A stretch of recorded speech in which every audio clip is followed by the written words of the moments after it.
Hello friends, स्वागत है आपका अपने YouTube channel study bye education में। आज की इस वीडियो में हम देखेंगे सामान्य ज्ञान से रिलेटेड 70 प्लस इंपॉर्टेंट क्वेश्चन जो कि बार बार अलग अलग कॉम्पिटिटिव एग्जाम में पूछे जाते हैं। यह सेट नंबर 6 है। इससे पहले 5 सेट दिया जा चुका है। अगर आप वह वीडियो नहीं देखे हैं तो मेरे चैनल के प्लेलिस्ट में जाके उन वीडियो को जरूर देख लें ताकि आपके लिए एग्जाम के लिए हेल्पफुल हो। तो चलिए स्टार्ट करते हैं। क्वेश्चन है, मच्छर भगाने वाली दवाओं का सक्रिय रसायन क्या होता है? तो मच्छर भगाने वाले दवाओं का सक्रिय होता है रसायन एलेथ्रीन होता है। तो चलिए अगले क्वेश्चन पर चलते हैं। अगला क्वेश्चन है, बुलेट प्रूफ जैकेट बनाने में प्रयोग किया जाता है। तो बुलेट प्रूफ जैकेट बनाने में रेशेदार कांच का प्रयोग किया जाता है। तो चलिए अगले क्वेश्चन पर चलते हैं। अगला क्वेश्चन है, भारत में वाणिज्यिक ऊर्जा प्रधान होता है। भारत में वाणिज्यिक ऊर्जा प्रधान कौन होता है? तो वो होता है कोयला। चलिए अगले क्वेश्चन पर चलते हैं। अगला क्वेश्चन है, फूलों का अध्ययन को कहते हैं। तो फूलों के अध्ययन को क्या कहते हैं? एंथ्रोलॉजी कहते हैं। अब फलों के अध्ययन को पूछा जाए तो क्या हो जाएगा? तो पोमोलॉजी हो जाएगा। तो चलिए अगले क्वेश्चन पर चलते हैं। अगला क्वेश्चन है,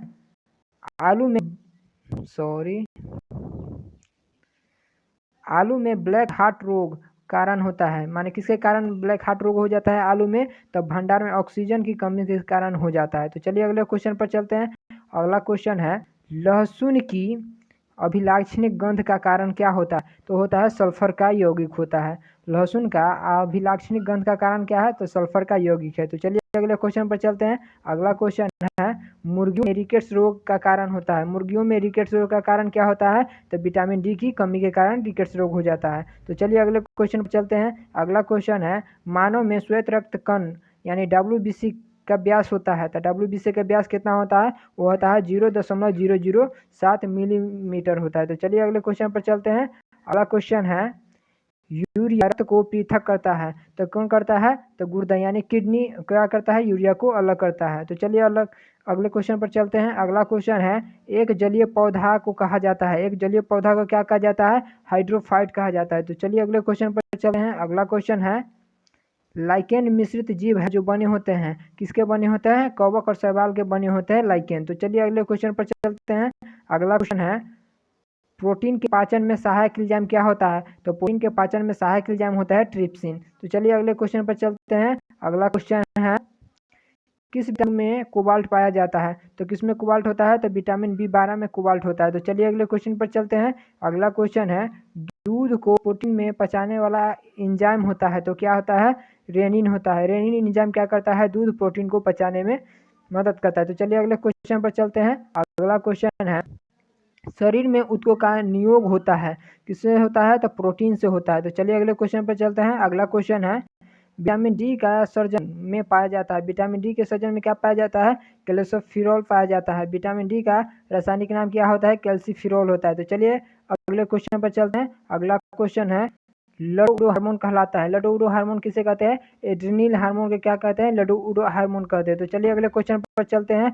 अगला क्वेश्चन है, कच्चे फलों को ढंग से पकाने हेतु प्रयुक्त किया जाता है। तो किसका प्रयोग किया जाता है? तो एसिटिलीन गैस का प्रयोग किया जाता है। तो चलिए अगले क्वेश्चन पर चलते हैं। अगला क्वेश्चन है, फुट ऑफ माउथ रोग होता है। तो किसमें होता है? तो मवेशी और सुअर में होता है। किसके कारण होता है? तो कवक के कारण हो जाता है। तो चलिए अगले क्वेश्चन पर चलते हैं। अगला क्वेश्चन है, भोजन की विषाक्तता का कारण क्या है? भोजन की विषाक्तता का कारण होता है सैल्मोनेला बेसिलाई होता है। तो चलिए अगले क्वेश्चन पर चलते हैं। अगला क्वेश्चन है, एथलीट फुट बीमारी होता है।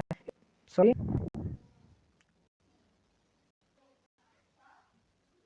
एथलीट फुट बीमारी होता है। एथलीट फुट बीमारी कैसे होता है? तो फफूंद से होता है। तो चलिए अगले क्वेश्चन पर चलते हैं। अगला क्वेश्चन है, डाउन सिंड्रोम एक डाउन सिंड्रोम एक आनुवंशिक विकार है जो होता है। डाउन सिंड्रोम एक आनुवंशिक विकार है जो होता है गुणसूत्रों की संख्या में परिवर्तन करने के कारण होता है। तो चलिए अगले क्वेश्चन पर चलते हैं। अगला क्वेश्चन है, गोल कृमि यानी निमेटोड से होने वाला रोग होता है या क्या होता है? फैलेरिया होता है। गुलकृमि के कारण हो जाता है। गुलकृमि के वर्म कहते हैं। तो चलिए अगले क्वेश्चन पर चलते हैं। अगला क्वेश्चन है, बाइट्स रोग प्रभावित करता है। किसको करता है? तो बाइट्स रोग प्रभावित करता है गुर्दे को प्रभावित करता है। तो चलिए अगले क्वेश्चन पर चलते हैं। अगला क्वेश्चन है, पेयजल को शुद्ध करने वाले दो रसायन पदार्थ है वो क्या होता है, पोटेशियम परमैंगनेट और ब्लीचिंग पाउडर होता है। तो चलिए अगले क्वेश्चन पर चलते हैं। ब्लीचिंग पाउडर का रासायनिक सूत्र क्या होता है? ब्लीचिंग पाउडर का रासायनिक सूत्र होता है CaCO होता है। तो चलिए अगले क्वेश्चन पर चलते हैं। अगला क्वेश्चन है, हवा में हल्की गैस का नाम क्या है? तो वह क्या है? हाइड्रोजन। हाइड्रोजन सबसे हल्की गैस है। तो चलिए अगले क्वेश्चन पर चलते हैं। हवा में सबसे भारी गैस का नाम क्या है? वह है कार्बन डाइऑक्साइड। कार्बन डाइऑक्साइड को क्या कहते हैं? CO2 कहते हैं। रासायनिक नाम क्या होता है? CO2 होता है। तो चलिए अगले क्वेश्चन पर चलते हैं। अगला क्वेश्चन है, थर्मोस्टेट का प्रयोग होता है। थर्मोस्टेट का प्रयोग क्या है? थर्मोस्टेट का प्रयोग क्या है? तो तापमान को स्थिर करने में थर्मोस्टेट का प्रयोग किया जाता है। तो चलिए अगले क्वेश्चन पर चलते हैं। अगला क्वेश्चन है, द्रव स्वर्ण के रूप में जाना जाता है। उसे किसे जाना जाता है? तो पेट्रोल को द्रव स्वर्ण के रूप में जाना जाता है। तो चलिए अगले क्वेश्चन पर चलते हैं। अगला क्वेश्चन है, सफेद स्वर्ण कहा जाता है। सफेद स्वर्ण किसे कहा जाता है? तो प्लेटिनम को सफेद स्वर्ण कहा जाता है। इसे PT से सूचित किया जाता है। तो चलिए अगले क्वेश्चन पर चलते हैं। अगला क्वेश्चन है, मछली के कितने प्रकोष्ठ होते हैं? यानी प्रकोष्ठ कितने होते हैं? तो 2 होते हैं। मनुष्य कितने होते हैं? तो 4 होते हैं। तो चलिए अगले क्वेश्चन पर चलते हैं। अगला क्वेश्चन है, गोताखोर के किन गैसों के मिश्रण में सांस लेते हैं? तो वो है, गोताखोर किन गैसों का मिश्रण का सांस लेते हैं? तो हो जाएगा ऑक्सीजन और हीलियम का लेते हैं। ऑक्सीजन को O2 से सूचित करते हैं और हीलियम को He से सूचित किया जाता है। तो चलिए अगले क्वेश्चन पर चलते हैं। अगला क्वेश्चन है, मात्रकों का अंतर्राष्ट्रीय पद्धति कब लागू किया गया था? तो मात्रकों का अंतर्राष्ट्रीय पद्धति 1971 को लागू किया गया था। चलिए अगले क्वेश्चन पर चलते हैं। अगला क्वेश्चन है, पोर्टलैंड सीमेंट में प्रमुख घटक होता है, क्या होता है? चूना, सिलिका, एल्यूमिना होता है। तो चलिए अगले क्वेश्चन पर चलते हैं। अगला क्वेश्चन है, कार्य का क्या होता है? कार्य का ऐसा मात्रक जूल होता है। अगर पूछता है कार्य का सीजीएस मात्रक क्या होता है? अर्घ होता है। 1 जूल बराबर 10 के पावर 7 अग्र होता है। 1 जूल बराबर 1 जूल बराबर होता है 10 के पावर 7 अग्र। चलिए अगले क्वेश्चन पर चलते हैं। अगला क्वेश्चन है, एक अश्व शक्ति बराबर होता है, एक अश्व शक्ति बराबर क्या होता है? 746 वाट होता है। तो चलिए अगले क्वेश्चन पर चलते हैं। अगला क्वेश्चन है, 1 माइक्रोन बराबर होता है, 1 माइक्रोन बराबर क्या होता है? 0.001 मिलीमीटर होता है। तो चलिए अगले क्वेश्चन पर चलते हैं। अगला क्वेश्चन है, 1 पिकोग्राम बराबर होता है, क्या इतना होता है? 10 के पावर -12 ग्राम की होता है। तो चलिए अगले क्वेश्चन चलते हैं। अगला क्वेश्चन है, भारत में मैट्रिक प्रणाली को कब प्रारंभ किया गया था? तो वो किया गया था 1 अप्रैल 1957 को किया गया था। भारत में मैट्रिक प्रणाली का प्रारंभ 1 अप्रैल 1957 को हुआ। तो चलिए अगले क्वेश्चन पर चलते हैं। अगला क्वेश्चन है, गैसों का दाब मापा जाता है। गैसों का दाब कैसे मापा जाता है? मैनोमीटर से मापा जाता है। तो चलिए अगले क्वेश्चन पर चलते हैं। अगला क्वेश्चन है, टेक्योमीटर नामक यंत्र से मापा जाता है, क्या मापा जाता है? वायुयान के और मोटर की गति मापा जाता है। वायुयान और मोटर की गति क्या मापता है? तो टेक्योमीटर नामक यंत्र मापता है। तो चलिए अगले क्वेश्चन पर चलते हैं। अगला क्वेश्चन है, पौधे की वृद्धि मापन यंत्र होता है, तो क्या होता है? किस्कोग्राफ से पौधे की वृद्धि मापा जाता है। तो चलिए अगले क्वेश्चन पर चलते हैं। अगला क्वेश्चन है, किस्कोग्राफ का आविष्कार किसने किया था? तो किस्कोग्राफ का आविष्कार जगदीश चंद्र बोस ने किया था। तो चलिए अगले क्वेश्चन पर चलते हैं। अगला क्वेश्चन है, रडार। रडार का पूर्ण क्या होता है? तो रेडियो डिटेक्शन एंड रेंजिंग होता है, रडार का पूर्ण रूप होता है। तो चलिए अगले क्वेश्चन पर चलते हैं। अगला क्वेश्चन है, पदार्थ के अम्लीयता का आकलन किया जाता है, तो किस पे किया जाता है? तो pH पैमाने पर किया जाता है। पदार्थ का अम्लीयता और क्षारीयता आकलन किया जाता है किस पर? pH पैमाने पर किया जाता है। pH पैमाने किसने दिया? सोरेनसन ने दिया। pH बराबर क्या होता है? pH बराबर होता है minus log H plus ion होता है, minus log H plus ion होता है। तो चलिए अगले क्वेश्चन पर चलते हैं। अगला क्वेश्चन है, समुद्र में समान लवणता का रेखा को प्रदर्शित करता है, क्या है? आइसोलाइन हो जाएगा। तो चलिए अगले क्वेश्चन पर चलते हैं। अगला क्वेश्चन है, वाटर जेट तकनीक का प्रयोग किया जाता है, तो किस में किया जाता है? अग्निशामक में किया जाता है। तो चलिए अगले क्वेश्चन पर चलते हैं। अगला क्वेश्चन है, हेयरोलॉजी के अंतर्गत अध्ययन किया जाता है, तो किसका अध्ययन किया जाता है? समय मापन का अध्ययन किया जाता है। तो चलिए अगले क्वेश्चन पर चलते हैं। अगला क्वेश्चन है, घर्षण एवं स्नेह का अध्ययन है, घर्षण एवं स्नेह का अध्ययन क्या होता है?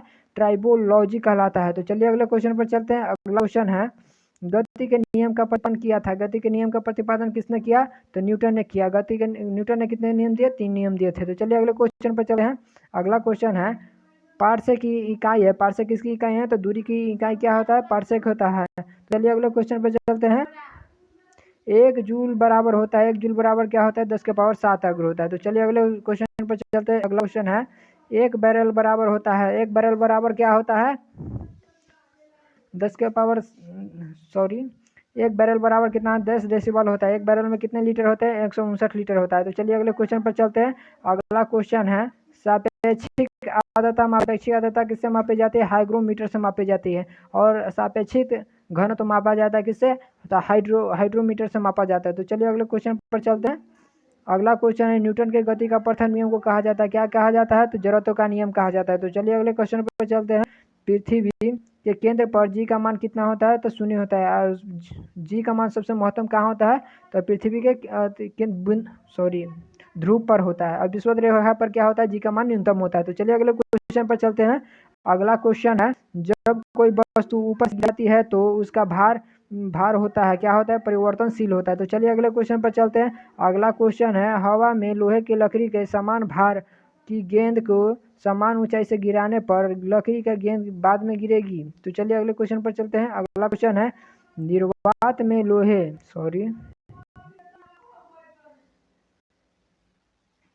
निर्वात में लोहे और लकड़ी के भार के गेंद के समान ऊंचाई से गिराने पर दोनों एक साथ पृथ्वी पर पहुंचेगी। तो चलिए अगले क्वेश्चन पर चलते हैं। अगला क्वेश्चन है भारहीनता होती है। भारहीनता कब होती है? तो गुरुत्वाकर्षण के शून्य स्थिति में भारहीनता होती है। तो चलिए अगले क्वेश्चन पर चलते हैं। अगला क्वेश्चन है वर्षा की बूंद गोलाकार होती है। तो वर्षा का बूंद गोलाकार होने का कारण क्या है? तो पृष्ठ तनाव होता है। तो यह वीडियो में इतना ही क्वेश्चन था। यह वीडियो आपको कैसा लगा कमेंट बॉक्स में जरूर बताएं और इस वीडियो को लाइक और अपने फ्रेंड्स सर्किल में शेयर जरूर करें। अगर आप मेरे चैनल पर नए हैं तो मेरे चैनल को सब्सक्राइब कर बेल आइकन को जरूर दबा लें ताकि हम जब भी कोई वीडियो डालें तो आपको टाइम टू टाइम नोटिफिकेशन मिलता रहे। इस वीडियो को अंत तक देखने के लिए आपका धन्यवाद।